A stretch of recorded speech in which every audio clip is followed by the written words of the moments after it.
stop trying to make your home perfect.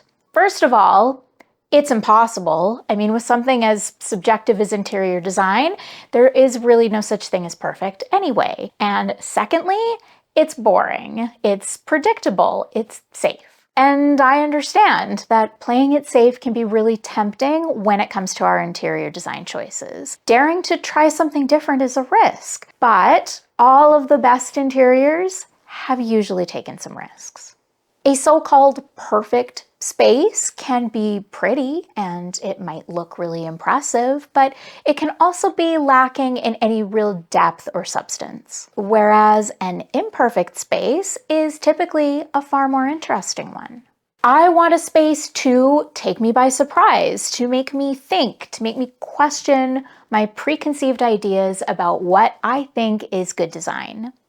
As Dorothy Draper once said, I always put in one controversial item. It makes people talk. So let's talk about what makes an item controversial and how our seemingly imperfect choices can actually lead to better results.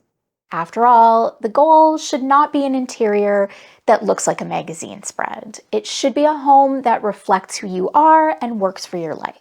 In this video, we are going to look at ways that we can not only learn to tolerate imperfections, but embrace them. And recognize that they can actually make our homes even better than if we spend all our energy trying to make them perfect. So let's get into it.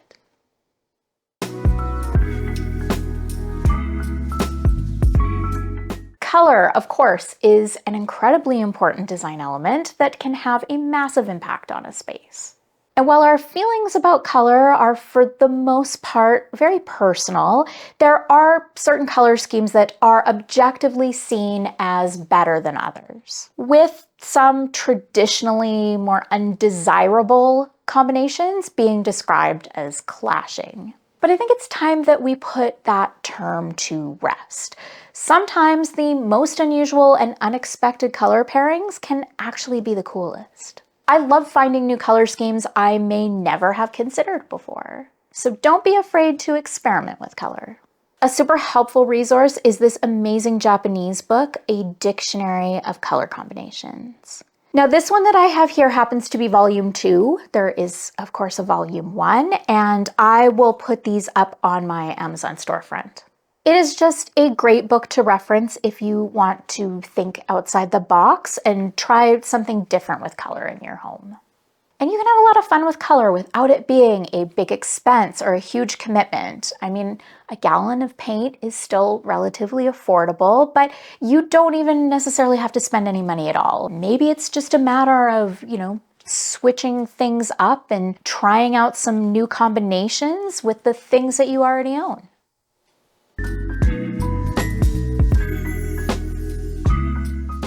There was once a time when matching furniture sets were seen as the height of fashion. They were the perfect way to create the perfect room. But what I think we've come to learn is that a mix of furniture, while maybe imperfect, is far more interesting. In fact, it's kind of become a generally accepted design rule. I mean, you're unlikely to find a designer anywhere that isn't going to advise you to stay away from matching sets, whether it be for the bedroom, your living room occasional tables, or a dining room set.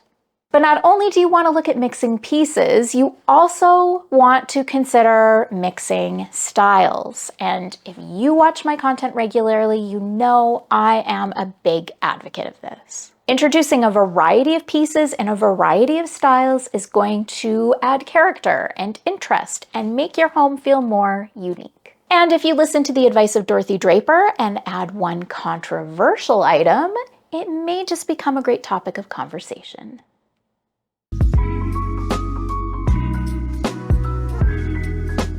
Scale is another important consideration in our interiors. Elements that are too big or too small can really throw off the sense of balance. But sometimes incorporating the occasional item that is either overscale or underscale can create a form of visual tension that actually elevates the space. And when I say occasional, I do mean that. This is a concept that should be used sparingly. Otherwise, your room could start to feel a bit off, and not in a good way. Embracing imperfection is not an attitude of anything goes. There still needs to be some thought and intention behind what you do. The goal is unique and interesting, not careless and haphazard. Do you get what I'm saying?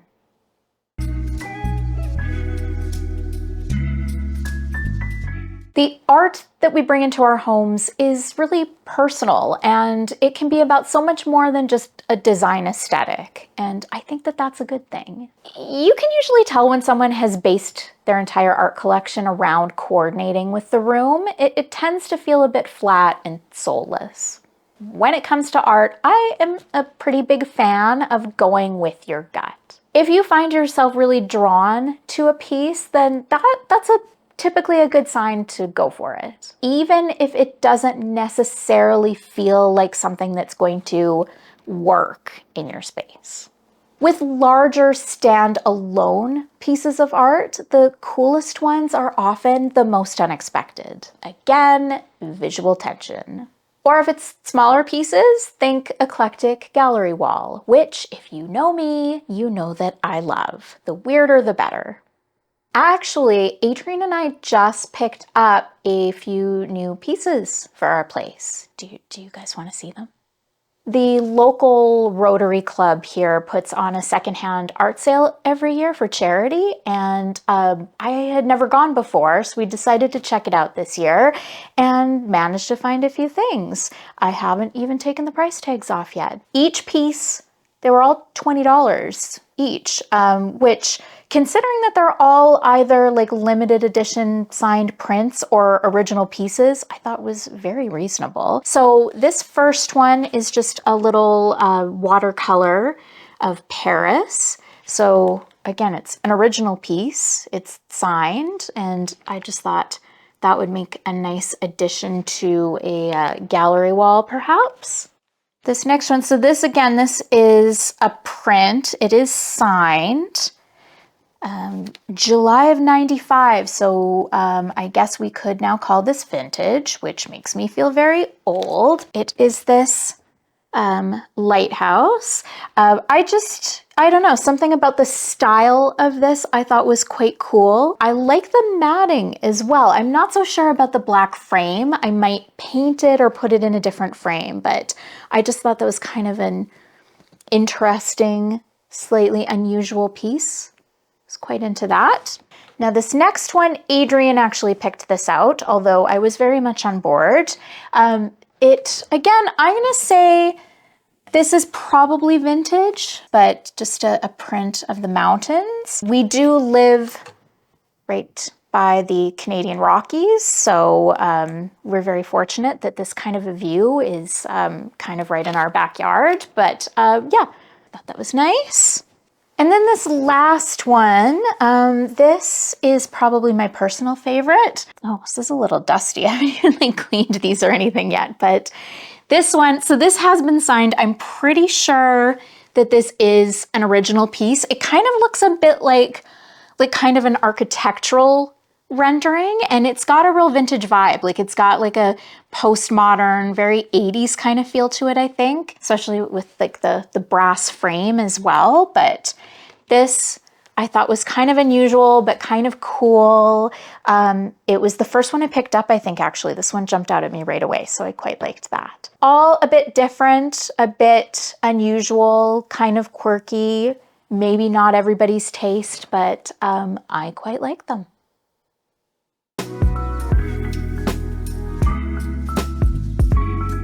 Things that are in pristine condition are often thought of as perfect, but there can be such beauty in the imperfect. A really wonderful example of this, which I'm sure many of you are familiar with, is kintsugi. The Japanese art of repairing objects like ceramics or glass with gold lacquer, creating an even more beautiful and unique piece than before it had broken. Another way to embrace this concept in your home is through the use of vintage, pieces with wear and tear that conveys a history and a story. They can be such a great way of bringing character into your space, but You already know this, don't you? Because I talk about it kind of a lot.